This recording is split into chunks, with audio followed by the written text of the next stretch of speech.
পাটের বাজারে আজকে খুশি, পাট বিক্রেতারা আজকে খুশি, কারণ আজকেও ধলতা নেই, 40 কেজিতেই মন নিচ্ছে। আর পাটের দামও বেশ ভালোই, মানে সিজন হিসেবে পাটের দাম বেশ ভালোই। আজকে শৈলকুপার পাটের বাজার 8 তারিখ শনিবার, আগস্ট মাসের 8 তারিখ শনিবার শৈলকুপা পাটের বাজারে বেশ ভালো আমদানি হয়েছে। অনেক বিক্রেতা এসেছে পাট বিক্রি করার জন্য। পাটের দামও বেশ মাসাল্লাহ ভালোই।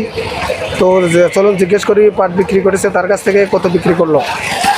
পাট কি কত বিক্রি করলেন? বিক্রি করেছি 35। 3500। জি। মাথা কত যাচ্ছে?